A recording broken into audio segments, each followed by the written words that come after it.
just want to echo Jenna in saying welcome and thank you so much for attending this pre-submittal conference to discuss Equitable Transit Oriented Development Program at the Office of Planning and Community Development, and our RFP is around remnant parcels. So I'm going to go to the next slide. Okay, we are recording. I'll just remind everyone that. And everyone, thank you so much for putting your information in the chat. That will be great to have. And yeah, so as Jenna mentioned, my name is Alberta. My pronouns are she, her, and I'm a transit-oriented development strategist here at the Office of Planning and Community Development. And I'm joined by my colleague, Rowan. Rowan, can you introduce yourself? Hey everyone, I'm Rowan Hassan, a land use planner at OPCD, and I go by she, her as well. Okay, I'm going to advance to the next slide. All right, so the agenda for today is to discuss the project background at a very high level and spend some more time on the RFP itself and the details, and also to leave plenty of room for questions. All right. I'll hand it off to my colleague, Rowan, to discuss the opportunity. Thank you, Alberta. So the context and opportunity for this work originates in an FTA grant that the city received in 2020 to address equitable development along West Seattle and Ballard link extensions by centering community leadership and addressing station access, remnant parcels, and equitable development outcomes. As part of this work, we have identified two neighborhoods with high displacement risk, which are like CID and Delridge. Next slide. So the outcome of the whole grant is to develop a TOD implementation plan with implications for station area planning and community investments. Another critical outcome is the process itself. That's part of our team philosophy. The process was co-developed with a group of core community stakeholders. And while the grant outcomes focus on the whole alignment, places with historic disinvestments and high displacement risk require us to be more nuanced and follow community leadership. That's why the CID and Delridge place-based groups are a core stakeholder group for this process. As well as the Community Advisory Group, or as we call it, the CAG Group, which we recently have finalized, and we have welcomed 20 community members at that group. Next slide, please. So the role of the consultant would be conducting analysis of publicly owned lands along the light rail corridors, including surplus and underutilized parcels near or adjacent to West Seattle and Ballard link extensions.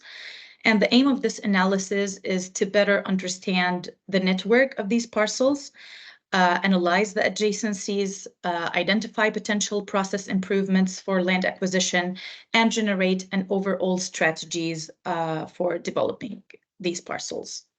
Alberta. Thank you. So we have two phases as part of this RFP scope. The first phase is this current RFP, which is a typology study, which is focused on a set of categorization criteria to broadly represent site conditions that accommodate community priorities. The reason we broke this into two phases is because Sound Transit's final site-specific land acquisitions will not be ready until the fall of 2025 for the West Seattle link extension and moving into 2026 for the Ballard link extension. So once we do have that site-specific analysis, we will issue phase 2, which will be site-specific, and will include an inventory of publicly owned parcels by public agencies, as well as maps from Sound Transit. And just to clarify, remnant parcels we are defining remnant parcels as underutilized publicly owned land, including difficult to develop parcels owned by Sound Transit, abutting or adjacent to the light rail corridor. So essentially land that will not be needed to, by Sound Transit once the trains are operational. And I just want to put this RFP, as Jenna mentioned, in context. So we do have 2 other RFPs that were issued as part of the Equitable Transit Oriented Development program at OPCD. And these are all now out on the streets. The first one is a facilitation RFP, which we will secure a contractor to facilitate the community advisory group process. So that one is the fastest moving one. The second one is the Chinatown International District Financial Investment Strategy Technical Consultant. So that consultant will be working directly with community stakeholders and community-based organizations in CID to develop a financial investment strategy, essentially a list of 15 projects that are community priorities, to position them to receive future investment from city and other public agencies. And then this Remnant Parcels RFP is the 3rd and final RFP for this program. And we are on the longest time frame, but it is still quite expedited. I will move into the project scope now. So the first foundational piece of this work will be aligning the project goals and general process designs. We've allocated about a month to do that alignment in bringing the consultant on to understand the various different facets of this process. It is quite complex, and understanding the status of the community advisory group, the CID place-based work, the Delridge place-based work, as well as, the overall process undergone by Sound Transit. So there's a lot to align on, but we are working to expedite our process. Once the foundation is established, Part A is an assessment and analysis, which will occur between ideally May and June of 2024. And in the first phase of the contract, the consultant will analyze the network of current and future underutilized and/or surplus public land, including, as Rowan mentioned, studying adjacencies, relevant zoning, and land use policies. And simultaneously, our staff will be convening meetings with the CAG and the place-based groups with the goal of developing relationships between the community stakeholders and also establishing group norms and decision-making processes. So the Remnant Parcels consultant will join these meetings on an as-needed basis to inform their research, but it is not required that they attend every single meeting.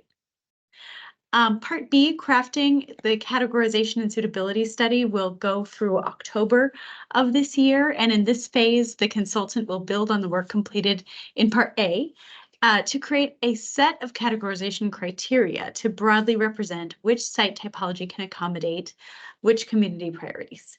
And this criteria will form the basis for the suitability study, which will incorporate additional detail around feasibility for various uses. And in this phase, the consultant will continue to participate in the CAG and the place-based groups on an as-needed basis, again, providing visual representations of potential typologies to support the CAG and the place-based groups in understanding opportunities and shaping priorities. And then Part C is the culmination of this work, the strategies and tools framework final report, which we are looking for this to be complete by February of 2025. And in this final phase, the consultant will craft the culminating report documenting the insights gained in parts A and B, incorporating the feedback. Importantly, it's really important to us that this is an iterative process, incorporating feedback received from the CAG, place-based groups, and city staff. And this report will contain a set of recommendations and strategies that will guide implementation of programs and projects moving forward. And the consultant will present the final report to the CAG and place-based groups for review and feedback. And just to feed this back into phase 2, this report will be a real foundational piece for the second phase of this consultant scope, the second RFP, site-specific. Okay, so here's our timeline. We have, as I mentioned, the alignment in May. The Part A happening June through July of 2024. I see a small error there. Sorry about that. Part B, August through October of 2024. and Part C, November through February of 2025, November 24 through February 25, with the final deliverable in February of 2025. And then we have our site-specific analysis moving into 2025 and 2026. I will just say, you know, Sound Transit's environmental review timelines are dynamic, so we as city staff are working to accommodate and flex for when their projects timelines are delayed, but we really do need to be adaptable in that way. Okay, I'm going to pass it to Rowan to discuss the timeline. Thank you, Alberta. Before talking about the timeline, I just want to mention that we have issued this RFP before. And when we issued the RFP the last time, like when we issued this new RFP, it has a number of technical compliance revisions. And these revisions were to ensure the RFP compliance with FTA regulations and requirements. So I just want to quickly mention what these sections are, so you can please review that carefully if you have applied the first time or you were interested on the first time. These sections are the minimum qualifications, section number 4. So now we're not requiring any minimum qualifications. 5, responsibility analysis. 7, contract modifications. 8, procedure and requirements. 10, selection process, and that include the scoring. And 11, award and contract execution. So now go back on the RFP timeline. So today we are on March 5th. We're having the pre-submittal conference, and we released the RFP on the 24th. 2 weeks from now, on the 20th, we will have the deadline for questions. So we will receive your questions today and for 2 weeks if you have any questions. And around like 2 days after the deadline for question, we will issue the addendum, I believe on March 22nd. So we will have the recording for this meeting, and we will include all the questions that we will receive and answers for the questions, of course. The deadline for the proposals is March 29th, and we will conduct the interviews in the week of April 8th. And we will announce the successful proposers on April 15. We'll give a month for negotiation schedule, and we will execute the contract on May 16th.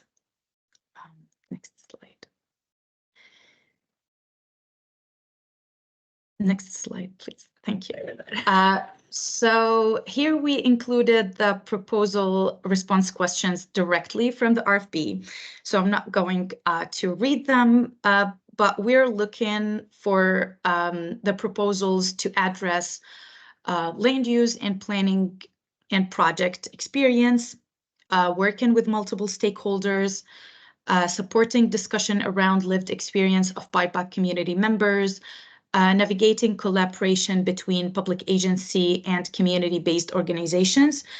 These are like key points that we want to hear from you in your answers, and it will be part, like essential part, 40 points in our evaluation. So next slide, please.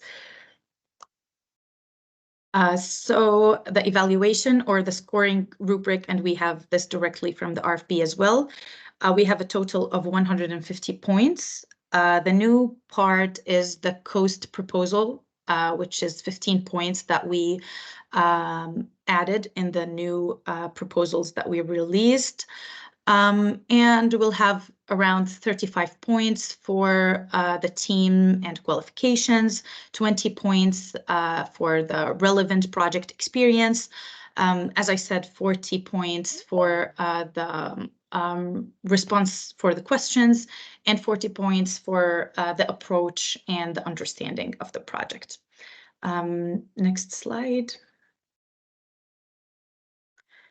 As I said, we will publish the addendum with all the relevant information, all the questions that we will receive on March 22nd. And I believe that's the end of our presentation. Now we'll give you time for your questions, discussion. For anyone joining after the start of the meeting, please drop your contact information into the chat. We will also post this online. And now we're going to move to questions. And I see, let's see, Lash, you have your hand up.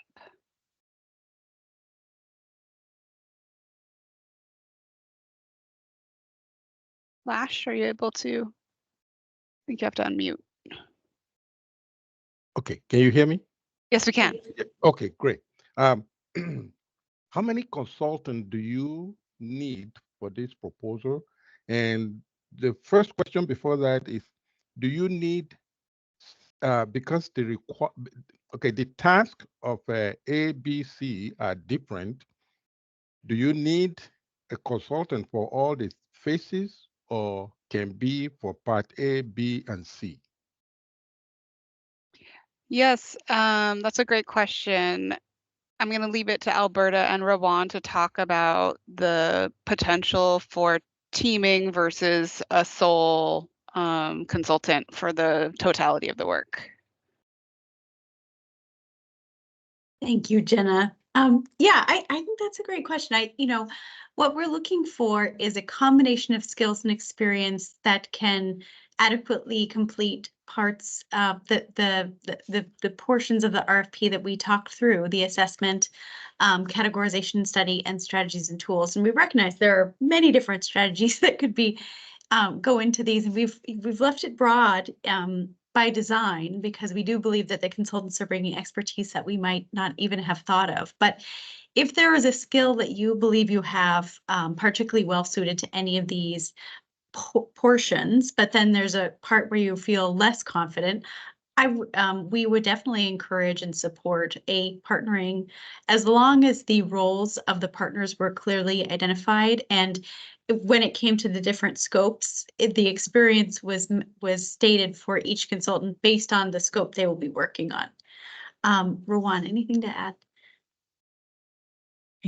Yeah, I believe you covered it all. So if you see that you have the potential to cover all of these categories, that would be great. And there's, of course, like a teaming opportunity. So we're still not sure like how that teaming would be. That might be part of the like contract and like negotiation piece. But we encourage if like two teams feel that they're like both suitable to team together to apply. And I think, just to clarify, only one contract will be issued, and so someone in the teaming structure would be expected to be the lead consultant, but not any single component of the team would necessarily have to have all the skills. They may be able to bring all of the skills through that partnership. Any additional questions?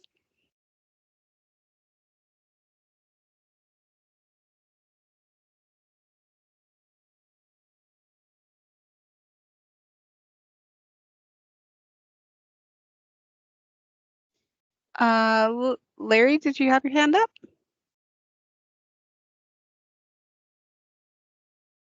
Well, I think you're also muted, Larry. There you go. Oh, Yeah? yes, you're on. Go ahead. Okay. I'm sorry I came to the meeting late, and I wanted to even have the fundamental understanding of the goals for this contract. What goal do you have in mind? What do you want to achieve with this? I know you're talking about transit-oriented development.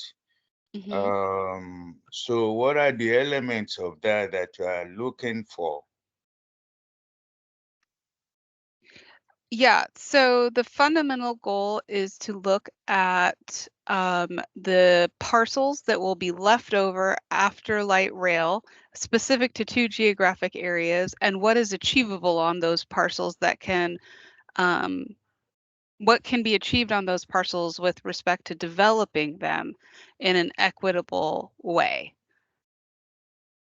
Okay, are these parcels of land already acquired by the government, by either Sound Transit or the city?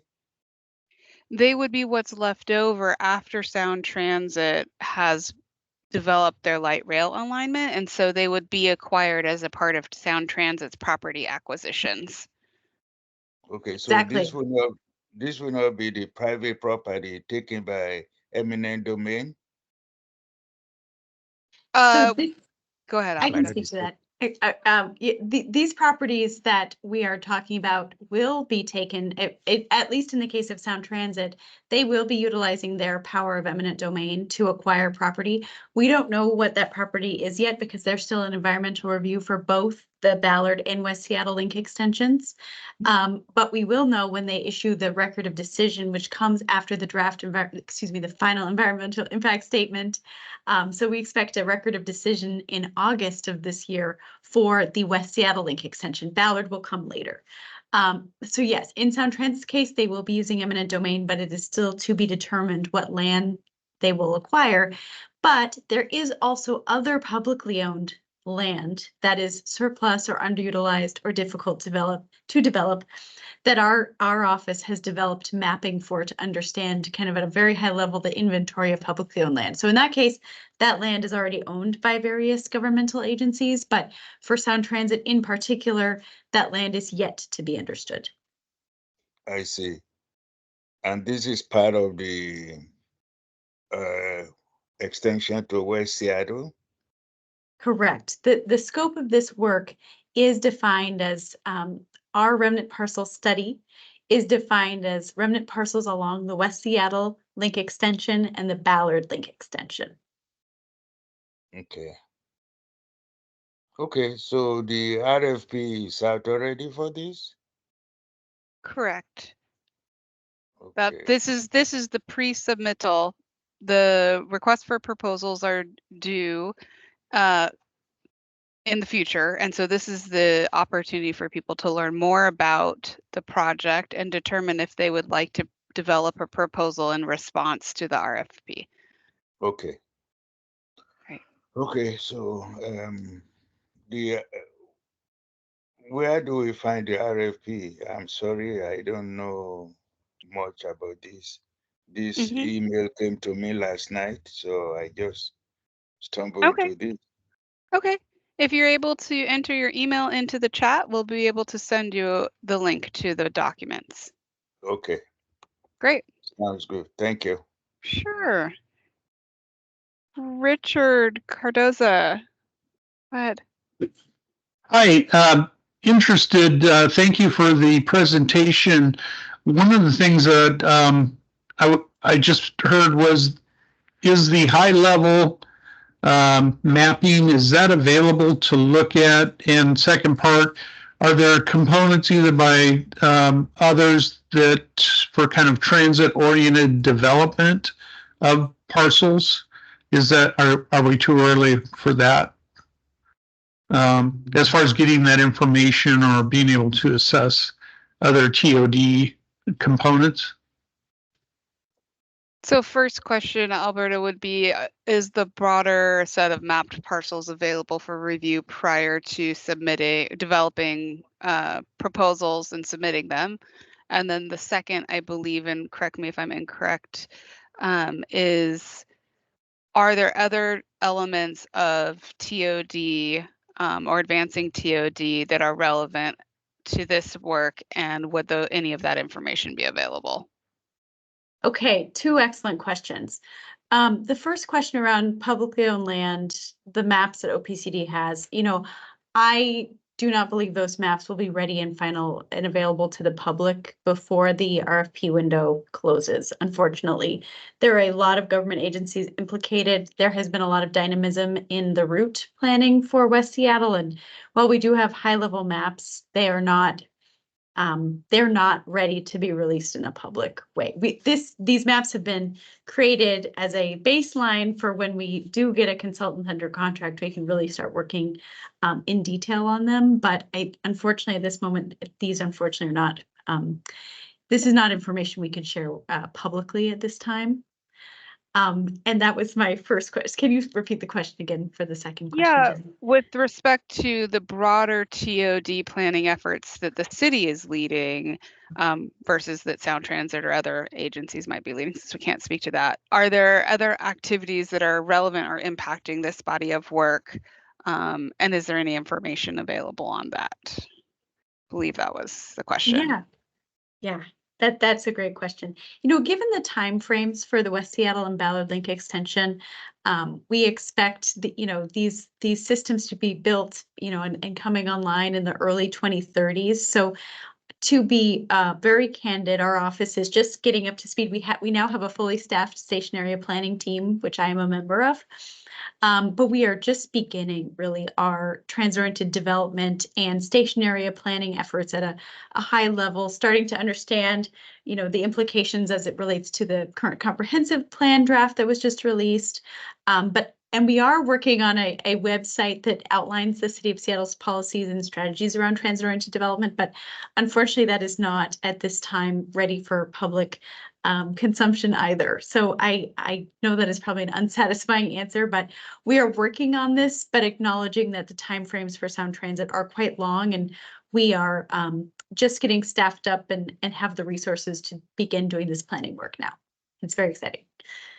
Anything to add, Rowan? I just want to add for the first question that this specific RFP is more of a typology exercise. So we will have a next future RFP in probably fall 2025. That one would be more site specific, that you would study the specific parcels, the maps, and you can apply the typologies and the categorization that you have or whomever won this proposal and did this study can use that categorization study and suitability study and implement it in the next phase. But for this phase, it's not site specific, it's more of a typology exercise where these maps locate. Is it adjacent to a station? Is it with that size? What can go here? It's that type of exercise. It's it's more exploratory in that way. Exactly. Great. Lash, did you have another question? Yes, I do. Thank you. Yeah, Can you okay. hear me? Good. Yes, we can. Two questions. The first one is I'm assuming that this pre-bid, pre-submittal is not mandatory. Therefore, those who are not participating can still bid on this project. Now, to facilitate opportunity for teaming, is there possible that we can get names, if you will circle the names of those who are interested, so that we can do our own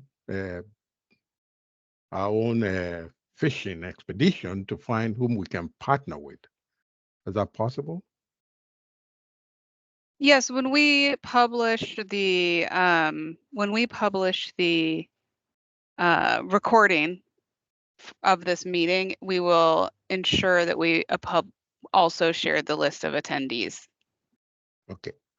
The second question is, even though you touch on it, it seems the first phase of this project will be based on assumption. If we don't have the map and specific area, if we're doing any proposal, we're at risk because we don't know the difficulties surrounding these parcels, how to get there. We'll be making an assumption when we don't have the topology of the site. How do we mitigate risk here in our proposals? Yes, we recognize that there's a component of this where you're making a proposal and sharing a strategic approach to the work, and then also sharing your qualifications to conduct a body of work based on similar experience or other things. But as as we have noted in the RFP, there is a negotiation period. So as we evaluate, we'll be looking at all of what is submitted, and then proceeding to interviews, and then also going through a negotiation process to make sure that we're in a fair contractual agreement that has full disclosure of where we're starting and what the work is and that sort of thing. So we do recognize that the proposals are a proposal based on what the RFP has, and that there is a process to get into a negotiated scope of work that will occur after we evaluate the initial proposals that are largely strategic and approach driven. Thank you. Yeah. And you are correct. You do not have to attend the pre-submittal meeting in order to propose on the project. Any additional questions that we can address?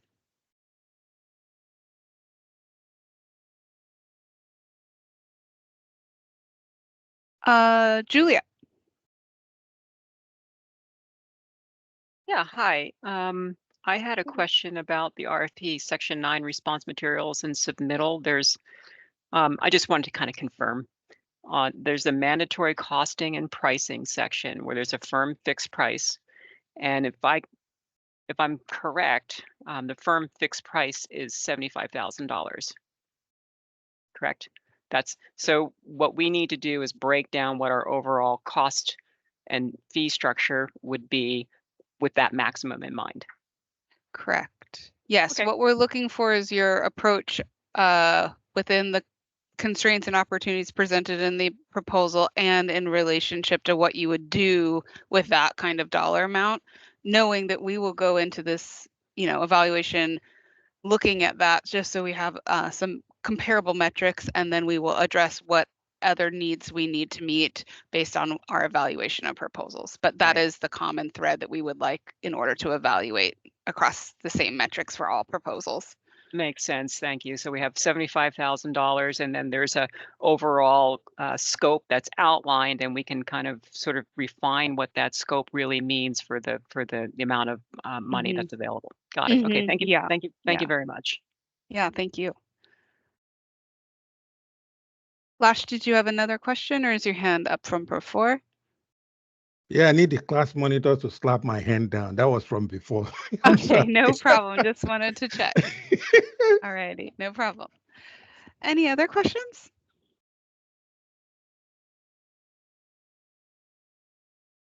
Okay.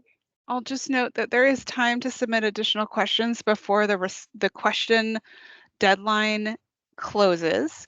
We will, for anyone who shared their contact information here, we will keep folks aware of addendum or posting of responses. And otherwise, they will also be posted to the city's consultant connection if you have not provided your contact information. But if you have, we will send an alert around to those on the list.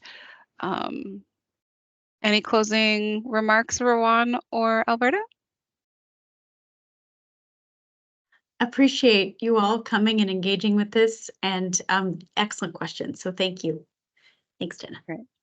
Thanks everyone for your interest in this project. We look forward to seeing proposals, and have a great afternoon. I'll answer any questions that come my way via email. Thank you. Take care, guys. Thank you. Thank you. Appreciate you. Take care. Yes. Bye-bye, everyone. Bye.